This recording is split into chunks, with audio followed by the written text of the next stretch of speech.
चौधरी साहब, आपने क्या इस बारे में कोई बात की है? ये जो सोशल मीडिया अकाउंट्स का कंट्रोल है वो पाकिस्तान शिफ्ट करने की बात की है कि जो बाहर से बैठ के अकाउंट्स ऑपरेट होते हैं और सारी पार्टी उसको डिसओन कर रही होती है, डिनाई कर रही होती है। मुझे तो कभी कभी वो एमक्यूएम वाले हालात लगने लगते हैं और मैं बार बार कई सालों से कह रहा हूँ कि वही एमक्यूएम वाला माहौल बन जाता है कि जी वो लंदन से एक स्टेटमेंट आती थी, अब आपकी लंदन से अमेरिका से ट्वीट आती है जिसके बाद सारी पार्टी जो है वो डिफेंसिव हो जाती है। तो इस पर कोई बात हुई है कि इसको कंट्रोल करें, ये ना हो?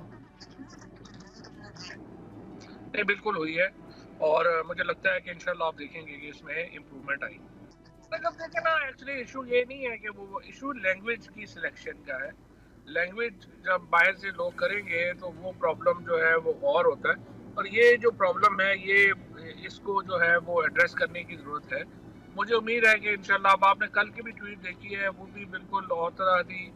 आज भी आप देखेंगे कि वो ट्वीट जो है वो बेहतर होगी और बेहतर होती जाएगी इंशाल्लाह, मुझे उम्मीद है। देखिए आदिल, ये जो अकाउंट्स हैं ज़्यादातर जो फौज के खिलाफ और शोहदा के खिलाफ जो कैंपेन्स बना रहे हैं, इनका पीटीआई से कोई ताल्लुक नहीं है। ये ज़्यादातर सेपरेटिस्ट के अकाउंट्स हैं, लेकिन उन्होंने पीटीआई के जो इस वक्त जो चूंकि ज्यादतियां हुई उसको उन्होंने यूज किया है फैलाने के लिए। कंट्रोल करना जरूरी है, वरना ये पाकिस्तान को भी बड़ा शदीद नुकसान पहुंच रहा है और पीटीआई को भी बड़ा शदीद नुकसान पहुंच रहा है और फौज को भी बड़ा शदीद नुकसान पहुंच रहा है। और इस पे तो हमने बड़ा वोकल स्टांस लेना है, उसके बगैर कोई हल नहीं।